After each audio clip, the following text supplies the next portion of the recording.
Welcome back to Konstantinovsk and the year 1980. We're picking up exactly where we left off last time, and we're building some residential areas to bring this city to life. Now, you'll have noticed this episode's clocking in at around about half an hour, and you'll remember last time I said that these episodes will be shorter from here on out. But this episode we are covering a really large area of the city, so I hope you don't mind it dragging on just a bit.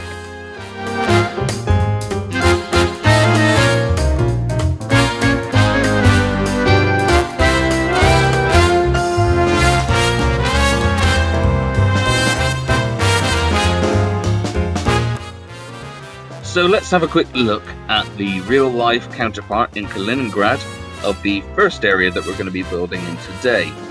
This road leads directly north from the central square that we did in the last episode, and it's surrounded on the right by the lower pond and the park that surrounds that, and on the left-hand side by mostly apartment buildings and a couple of other small park areas. Let's have a closer look at that. So aside from hardly being able to see because of the tree-lined street, you can tell that these buildings are four-storey Khrushchevkas. Now we're going to talk a little bit about the difference between the Khrushchevka and the Brezhnevka in a little while. But first of all, let's get plopping these buildings down.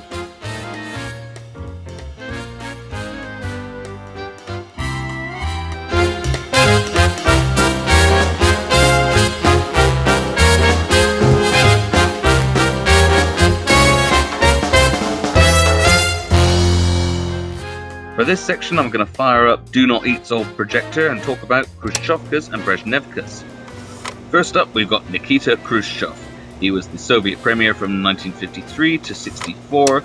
His administration built these 3 to 5 story panel apartments that came to be known as Khrushchevkas. They were mostly made out of prefabricated concrete panels, hence the name panel buildings, but some of the earlier examples were built from brick like this one you see here. Next up is Leonid Brezhnev. He was Soviet premier from 64 to 82, so he's our premier. His administration built these taller buildings, usually 9 to 12 stories high, and they came in a much wider variety than the Khrushchevkas, so the name Brezhnevka never really caught on because it was harder to define.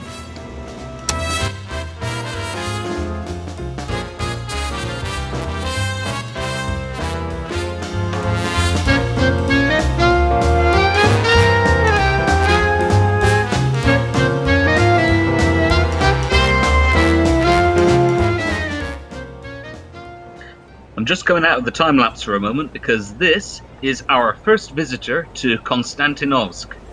Normally you don't find the first one, they usually just appear as a sort of horde, but we found the first one. Wonder what they think of the place. Probably not a lot, it's not really finished at the moment. They might have come looking for a place to live and found that there was nowhere to live here. Yep, there's nowhere that way, mate. Ah, yeah, they're off. They've buggered off. They're riding off into the sunset. Ah well, there's plenty more where they came from.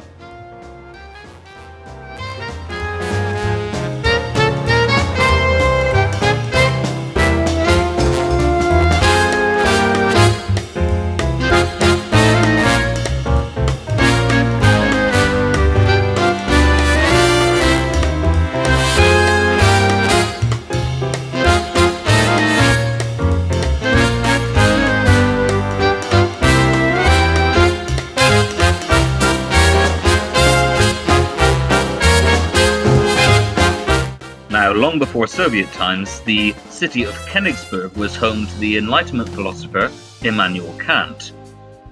And as there aren't any Kant statues on the Steam Workshop, I've repurposed this statue of Beethoven, who looks kind of similar at a glance, as an Immanuel Kant statue, of which there are many in the city of Kaliningrad.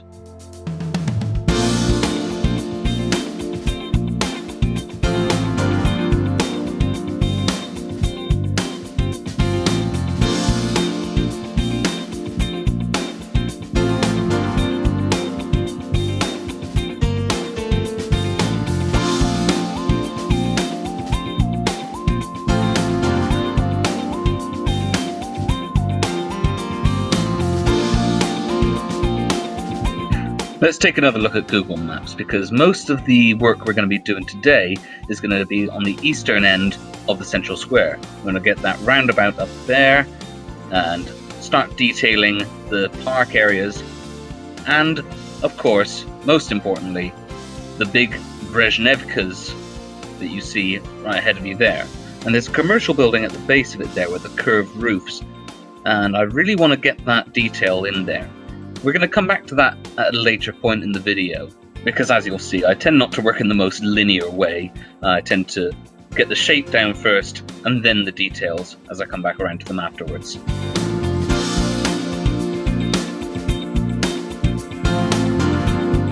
A quick word on creating realistic looking roundabouts. What I tend to do is start with the entrances and exits rather than the circle in the middle, and then connect up the circle to the points where the entrances and exits converge, as you can see me doing here. I think it makes a more realistic looking roundabout with the right sort of imperfections.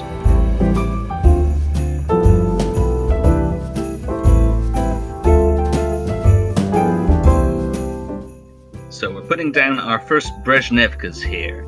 These would have gone up in the mid-1970s, so quite recent in our timeline. And I'm putting down a couple of different varieties of Brezhnevka building. That's how it is in Kaliningrad.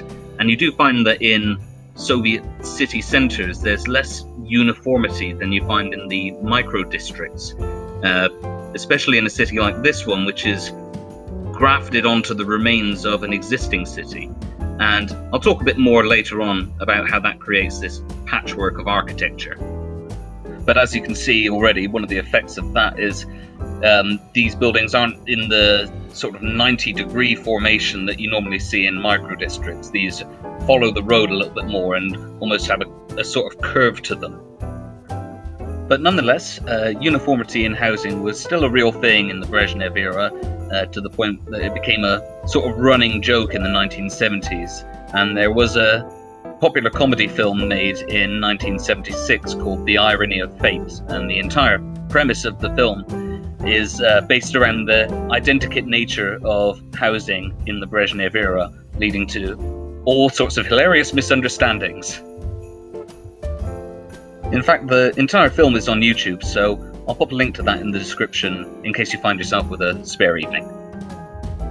Here I'm creating a little passage to go through the building and access the doors at the other side, but this building is a little bit in the way of that passageway, so I've turned it into a procedural object, and after some fiddly work with the nodes there, I've managed to get it out of the way of the passage. And now I just need to make them functional with some residential cubes, and we're on to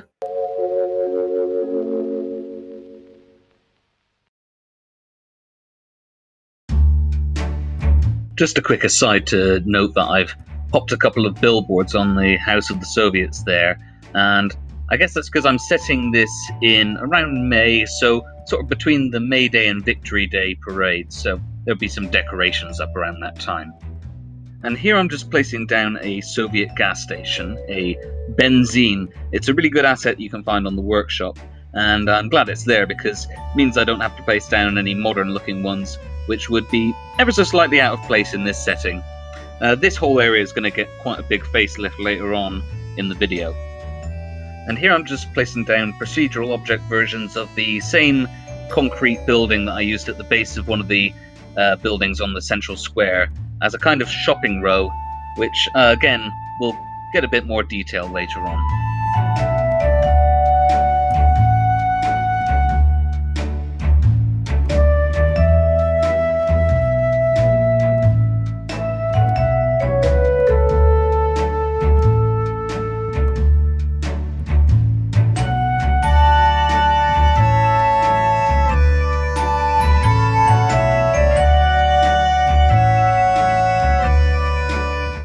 This kindergarten asset has been on the workshop for quite a long time.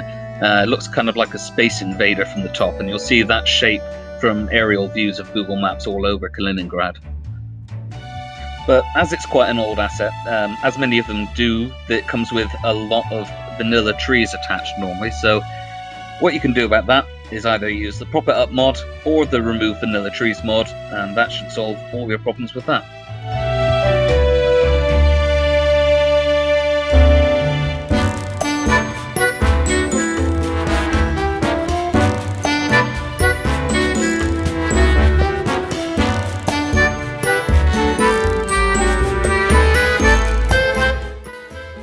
What I'm doing here is creating a sort of custom tram network, and the reason I'll be doing that in a lot of different areas in the city is that the tram networks are mostly holdovers from the Königsberg era, and the roads have been laid in afterwards. So you see that they follow the tram networks slightly imperfectly, and I thought it was a nice little touch just to show a little bit of the history of the city showing through.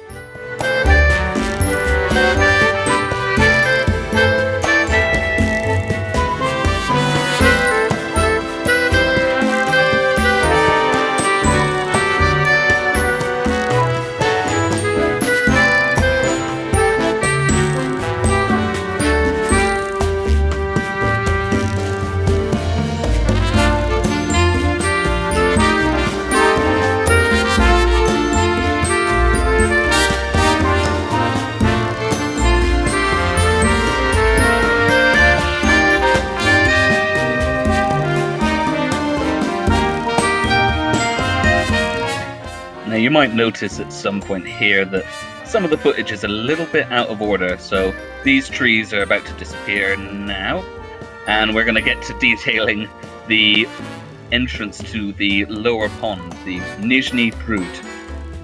And to do that I'm using these paved pedestrian roads and terraforming networks to make it as functional as possible and create this sort of wide pavement of the main road.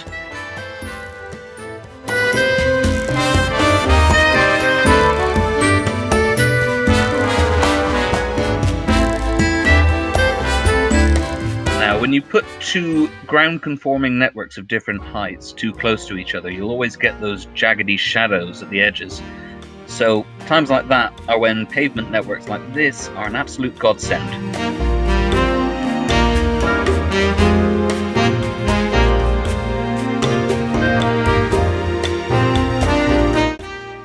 These retaining walls by Riva are actually meant for rail yards, but they also look the part near water.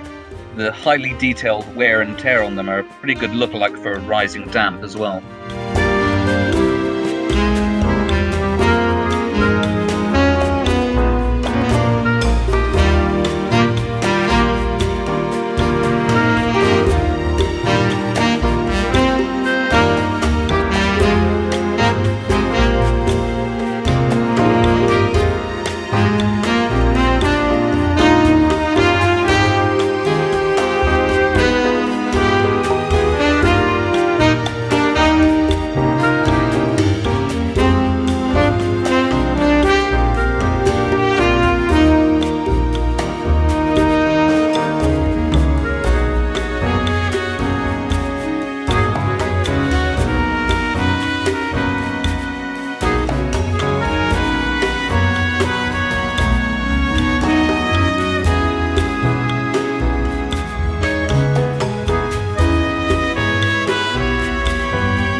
These concrete retaining walls by Kloos can also be found on the workshop, and I think they provide a nice counterpoint as a more modern update to the structures of the lower pond.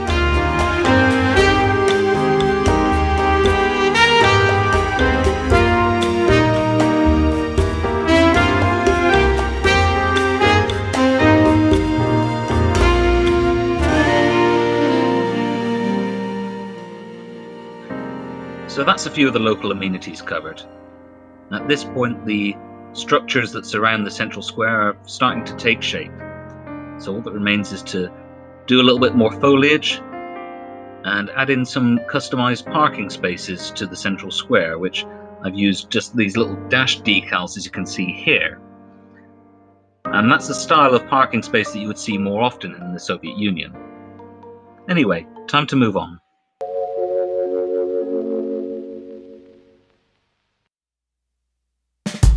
Earlier I mentioned that a lot of the tram lines in Kaliningrad predate the roadways, and I think this is one of the best examples of how the old tram lines have been integrated into the modern road system. And while we're here, I just want to have a quick look at these government buildings that we're going to be doing lookalikes of in a little while. It'll be fun to work with the different terrain heights. But this coming up is one of the best examples of the patchwork of architecture you see throughout Kaliningrad. Anyway, let's get building. We're going to start with that very compressed cloverleaf intersection that we see going up towards that patchwork of 19th century and 1970s buildings, and we're going to get the tram lines coming down the off and on ramps on the left hand side there.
This area is starting to take shape a bit now, but there's a couple of things I'm not quite happy with.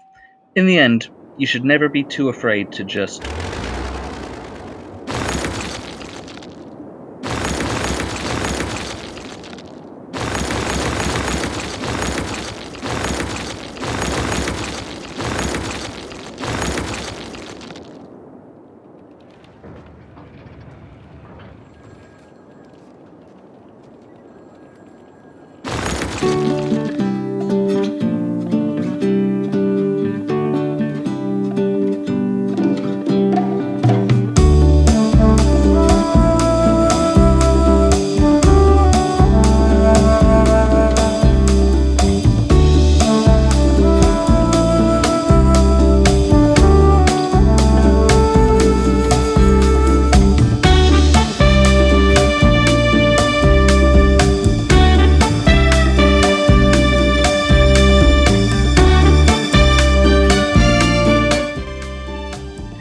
I'm going to come back to this hospital shortly and give it some more detail. It's a really nice asset and it deserves equally nice surroundings.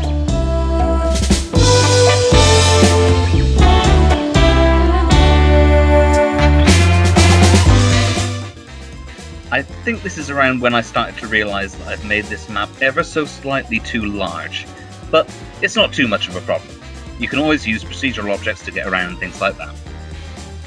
Now in Kaliningrad, these two government buildings serve as the Election Commission and the Office of Records, and in Konstantinovsk they'll also serve a government function, except the one on the left, which is about to change now, there we go, that's going to be the Ministry for Transport, and the one on the right is going to act as the Office for the Regional Broadcaster.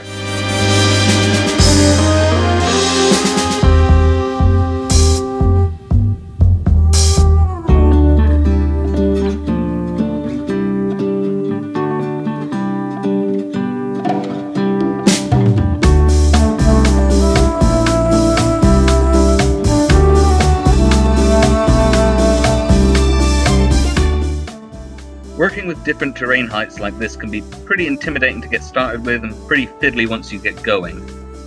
But with the right combination of terraforming networks, blockable surfaces, stairs and retaining walls, you can get some of the most satisfying results that you can get in this game.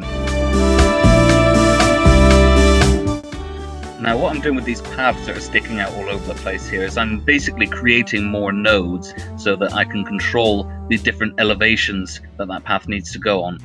Really, it's a case of me forgetting that I have the node controller mod now, and we don't need to do that anymore.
just adding a staircase that goes down alongside the exit ramp from the intersection there, and it is functional. I've added invisible paths to make sure people walk on it, and people do. Now I'm just adding a billboard that's one of my own creations onto the side of the broadcasting house, and I think we can move on to the hospital.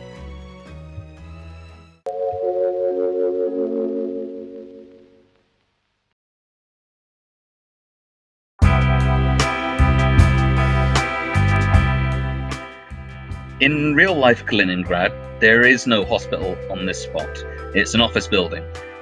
And truth be told, the closest looking building I could find to the office that does stand there was this hospital. So I've decided to lean into it and add it to part of the alternate history mythos that we're creating here.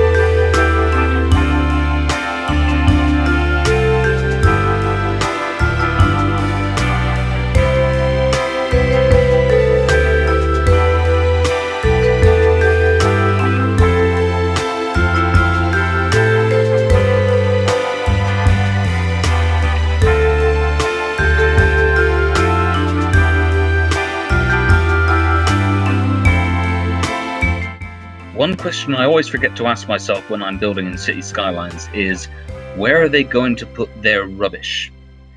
I never allocate enough space for people to dump their rubbish, he says, while the piano plays delicately in the background. Anyway, this time round, I swore that I would not forget to allocate enough space for people to dump their trash.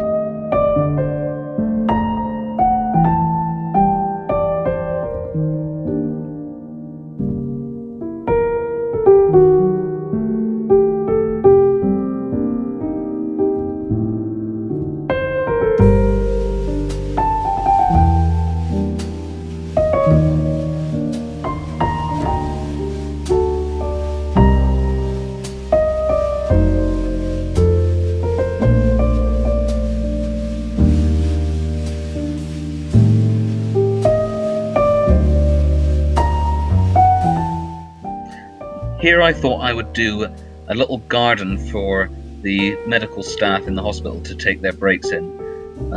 Plenty of foliage, but not enough to block out the sun, as it's often tempting to do when you're adding in trees and bushes and whatnot.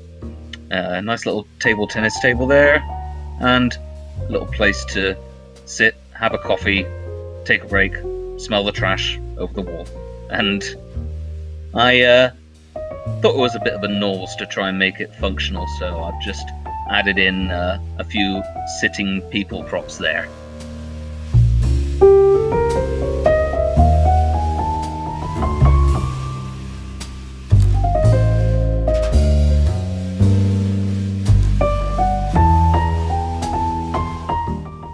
I'm just using the ore resource brush to create a bit of a mottled effect on the grass there.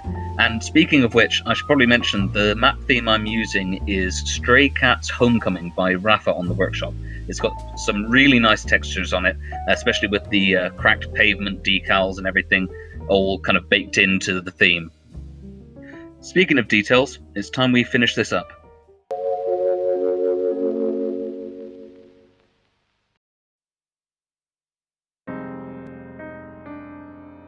We've got our first Lenin in the city.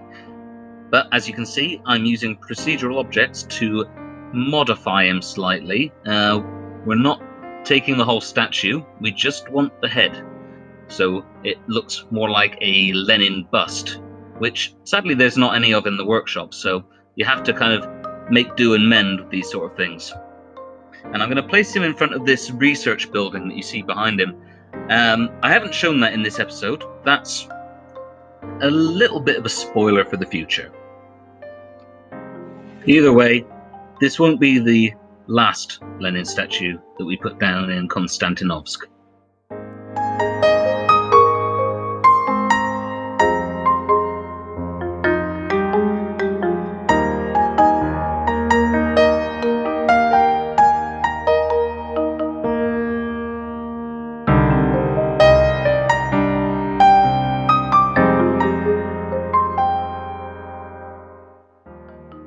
going back over to the pond to make a nice little detail over here. We're nowhere near done with the pond area, the Nizhny Prud, and I'm quite pleased about that because it's quickly becoming one of my favourite places to work in the city. Not that it has much competition at the moment, given that we've only really just begun.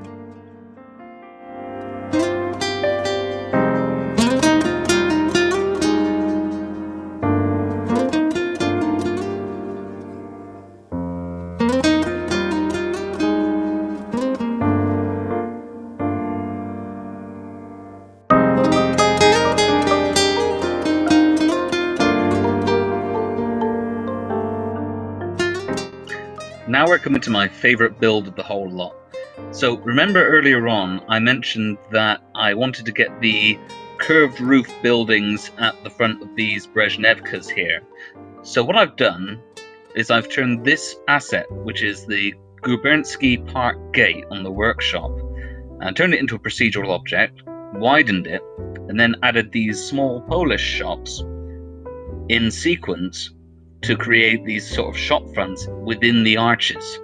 And it's one of those moments for me where everything just came together, and I think moments like that are why this game has such longevity. You fall in love with the game over and over again every time you have one of those breakthrough moments.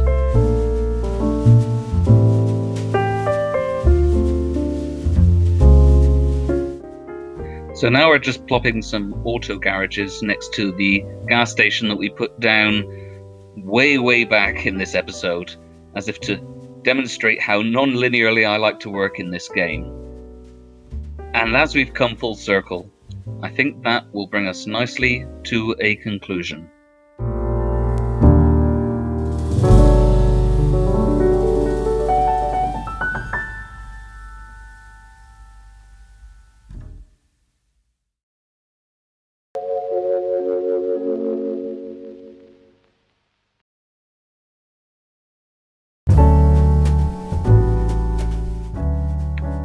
That's all for today, and indeed for this year, though that doesn't give us too much longer to wait for the next one.